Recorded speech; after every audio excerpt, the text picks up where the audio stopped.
I was about to set off on a vacation with my friends, using your card when Liam suddenly gave me a call. I had been observing his late returns home and his secretive conversations with Margaret, which had struck me as odd. Was he concocting some sort of plan with her from the start? I had my suspicions that they were collaborating on a scheme, but fortunately I was ready for whatever they had in store. Perhaps I should feign shock when I confront him. "Oh, really? Explain." Although I was well aware that Liam had planned to leave for a trip today, it's astonishing if he thinks he can deceive me. Until now, I've maintained my composure, but today my patience wore thin, and I felt a strong desire to retaliate. It's time to stand up to these infuriating siblings. Once today is behind us, I expect the truth will come out. I hope they enjoy their trip, oblivious to the fact that I have an ally within their group. My name is Ashley, and at 35, I live with my husband, Liam. After graduating high school, I immediately began working at my current company.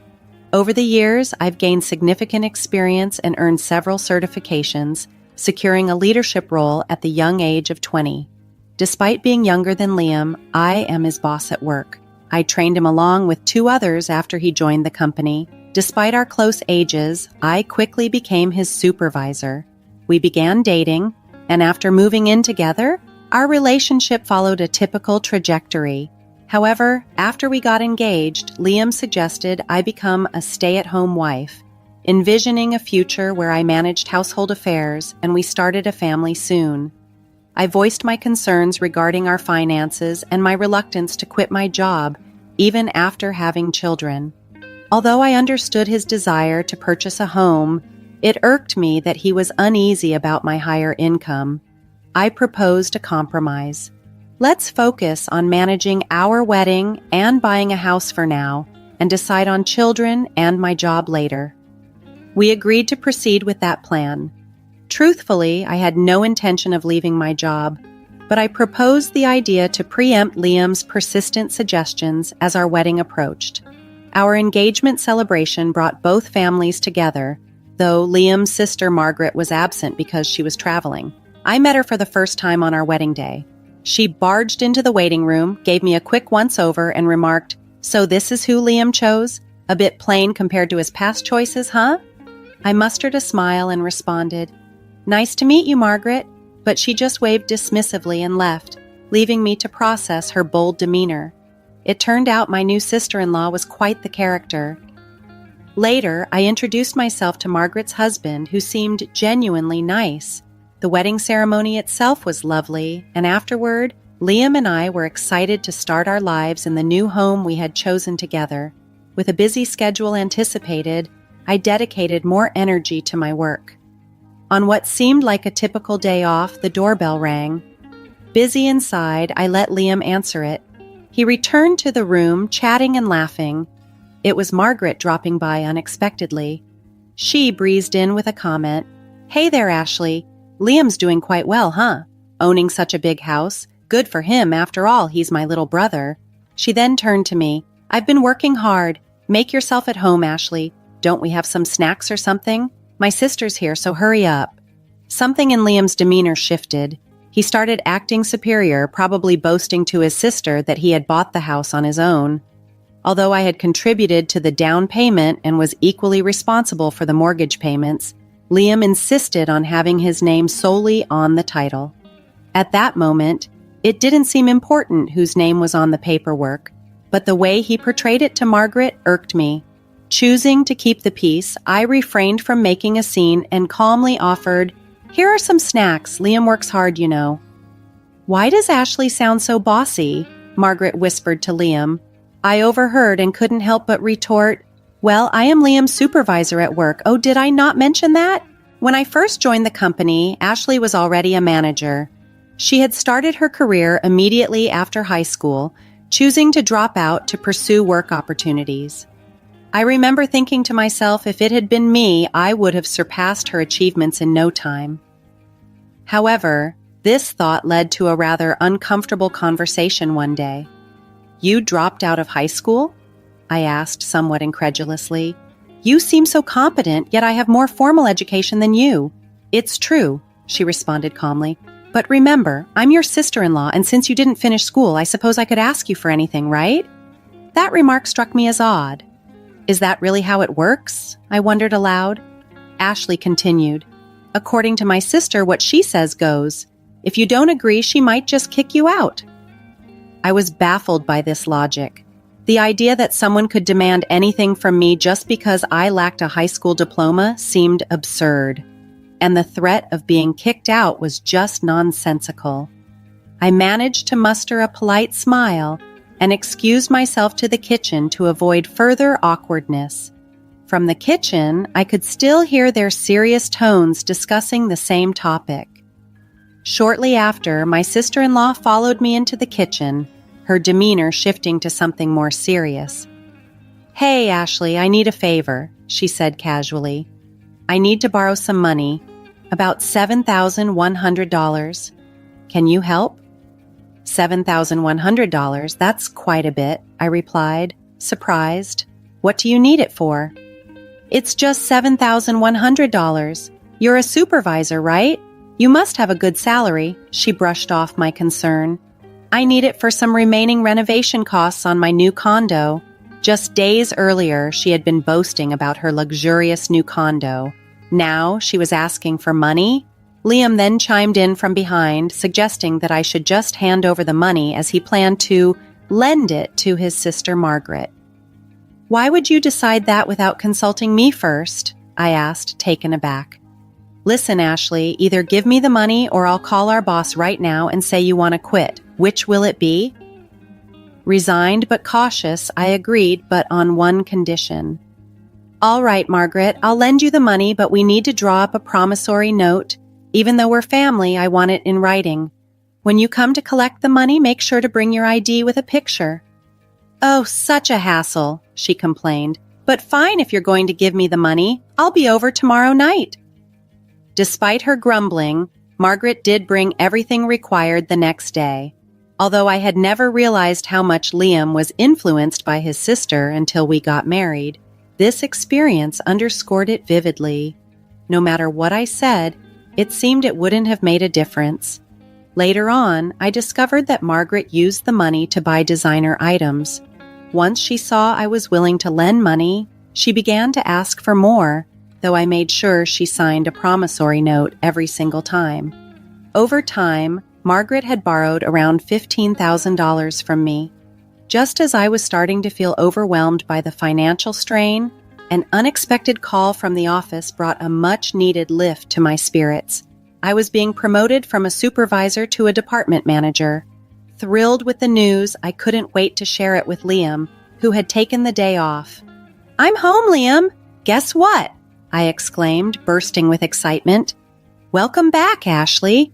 You seem excited. What happened today? Liam responded, noticing my enthusiasm. My boss called me in and offered me the position of department manager. I've always dreamed of becoming the head manager, and this promotion brings me one step closer. Wait, what? Ashley, you're getting promoted? I don't understand. Did you accept the offer? Of course I did. I've always told you about my goal, remember? I replied, slightly puzzled by his reaction. Hold on, you should have asked for my permission before making such a decision. Plus, I've told you I wanted you to be a stay-at-home wife, haven't I? How come you're getting promoted and I'm still stuck in the same position? Doesn't that seem odd? That's not my fault, Liam. I've made it clear that I don't want to quit my job. Why you can't get promoted is beyond me. Shortly after our exchange, Liam made a phone call, and I had a sinking feeling he was speaking to his sister. Sure enough, Margaret showed up a few minutes later. Hey, I heard you stole Liam's promotion opportunity. What's the big idea? She accused as soon as she walked in. I didn't steal anything. At our company, promotions are based on performance. I defended myself. So you're saying Liam's incompetent at his job? How dare you look down on him as his wife? This is ridiculous. Let's go grab some barbecue on her dime, Margaret snapped, her tone dripping with disdain. Before I could protest, they rummaged through my purse and took my bank card, and despite my attempts to resist, I was outnumbered and ultimately restrained. They left laughing while I was left in tears, regretting my life choices. I shouldn't have married such a man, I thought, realizing it was too late for regrets, but not too late for action. I need to find a good divorce lawyer. That night, Liam didn't come home. The next day at work, he approached me with a smug look. "Yesterday was a blast. Eating on someone else's dime is the best. Thanks for the treat," he said, handing me the receipt. It was from an upscale barbecue restaurant totaling $2,500, and there were also receipts from luxurious bars that added up to an unbelievable $8,000. I wanted to confront him right there, but the office was bustling with employees arriving for the day. So I held my tongue. On my way home, I checked the bank transactions and was shocked to see a total of $12,000 withdrawn. When I confronted Liam at home, I demanded, "Liam, what were you thinking? Spending $12,000 on fancy barbecue and luxurious bars?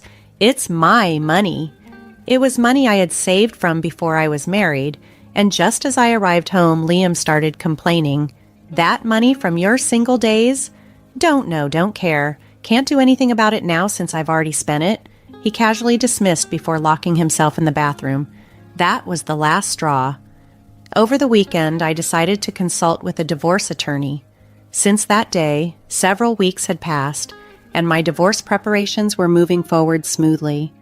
Meanwhile, Liam's behavior became increasingly suspicious. He often came home late and rushed out early on his days off. I even considered hiring a private investigator to keep tabs on him. One day, I received an unexpected call from Henry, my sister-in-law Margaret's husband. "Hello, is this Ashley's number?" "Yes, Henry." "It's rare to hear from you," I replied, puzzled. "Yeah, it's been a while.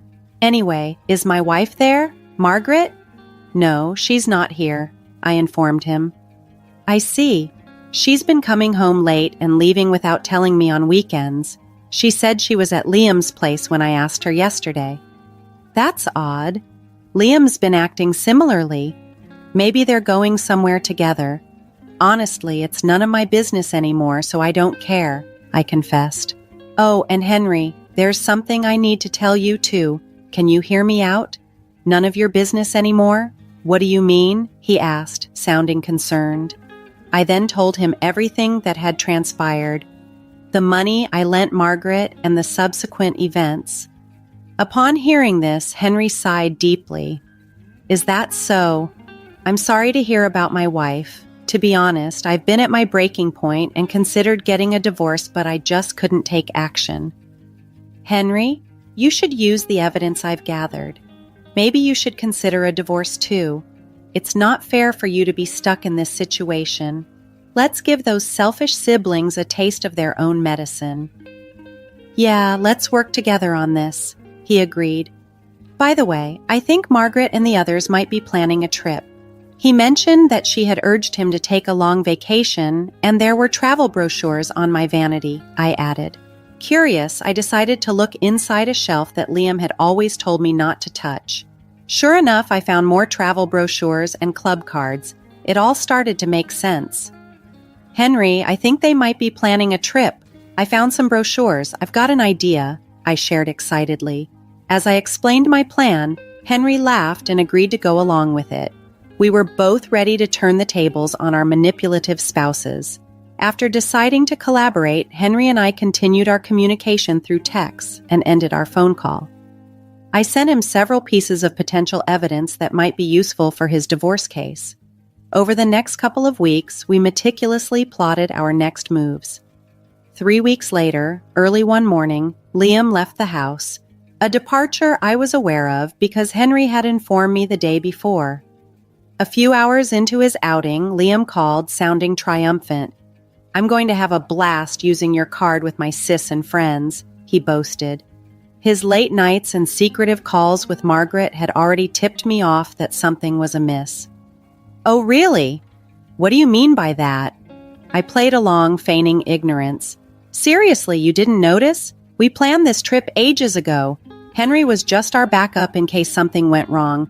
We thought you were getting too arrogant and decided it was time to teach you a lesson. Now you can't stand up to us anymore," he jeered.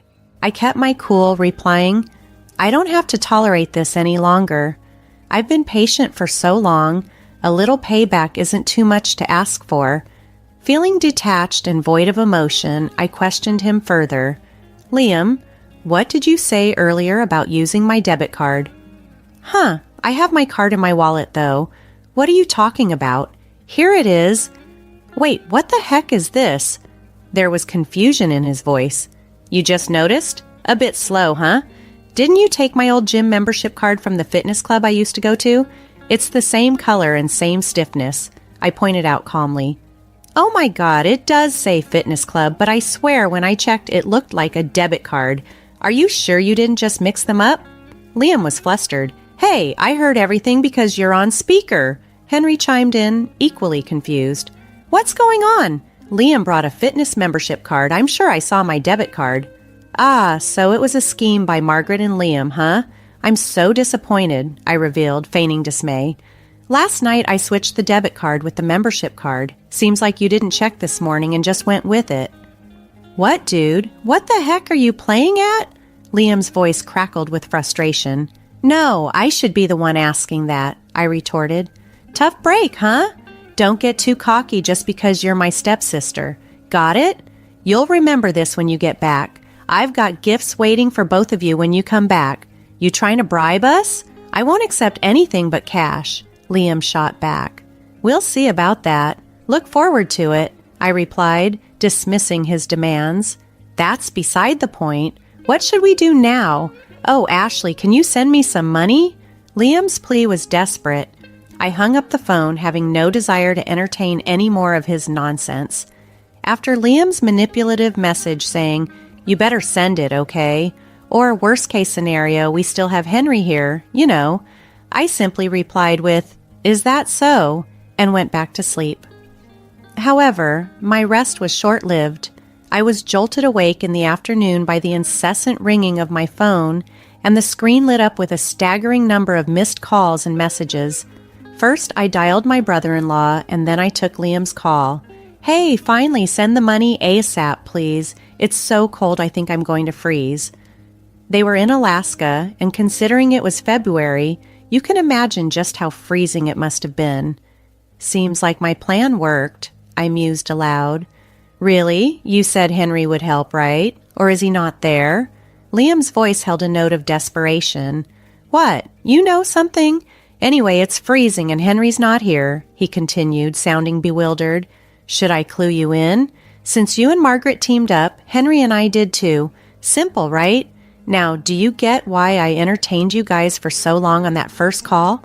To buy time? And Henry? He hopped on another plane and is coming back here, I explained, satisfaction tinting my tone. What's your deal with my husband, huh?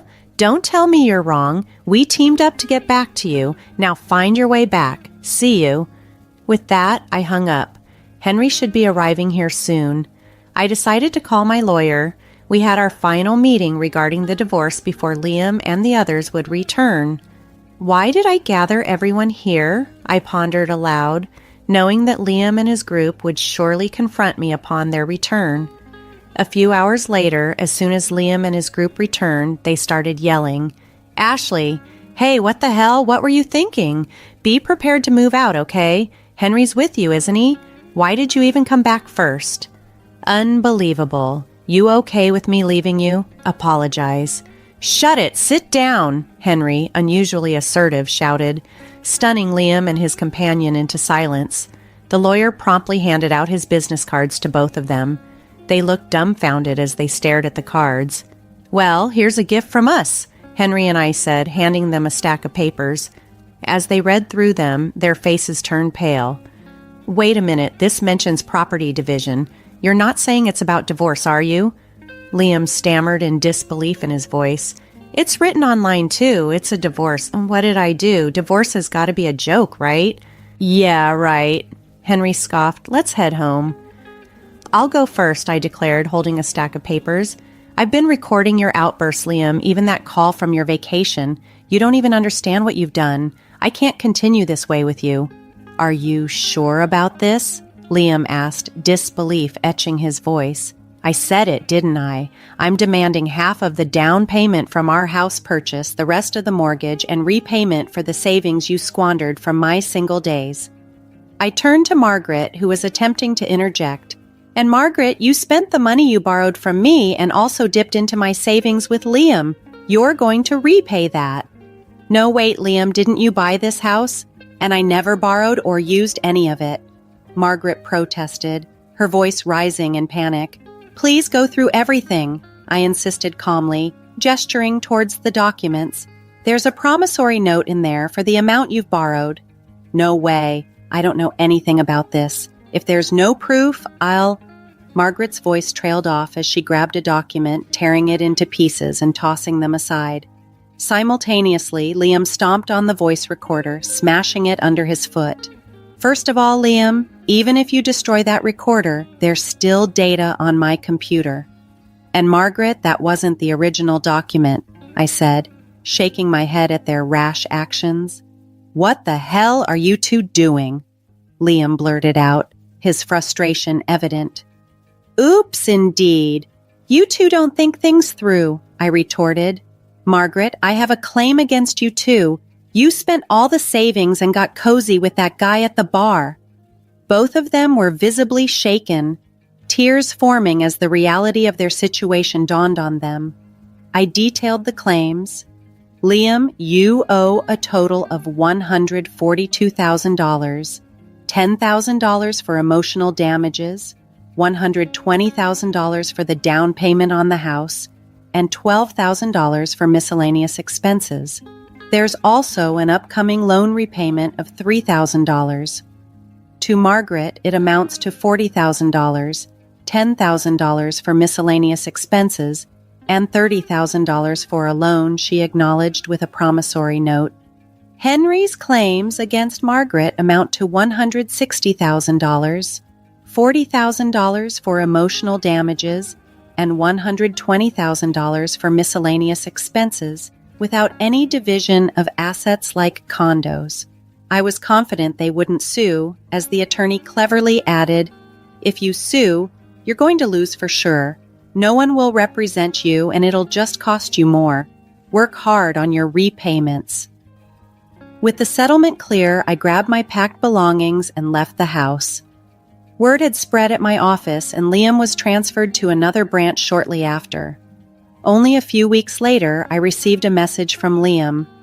Ashley, I want to see you. I never thought life without you would be this lonely. Can we give it another shot? You can work as much as you want. It's not going to happen. Goodbye, I responded firmly. Then a message from Margaret appeared. Ashley, it's Margaret. I think you should reconsider things with my brother. Why don't we live together? Maybe there's been some misunderstanding between us. I knew then that nothing had truly changed. Their actions spoke louder than any words could, and my decision to leave was justified. I firmly told Margaret, I believe things will be better if we go our separate ways. It's not going to happen. I'm sorry, goodbye. Despite their pleas, I ignored them and blocked their contacts to move on. Henry did the same after receiving a similar call from them. Sometime later, while passing my old house in a taxi, I noticed it was up for sale. The financial settlements had been made in one go, and since I'd cut off all communication, I had no insight into how they were managing without the assets they once took for granted. As for me, life moved forward in positive strides. I relocated and purchased a condo, embracing a fresh start. Work has been fulfilling too. My boss recently informed me that I've been promoted to regional director, a position I've always aspired to.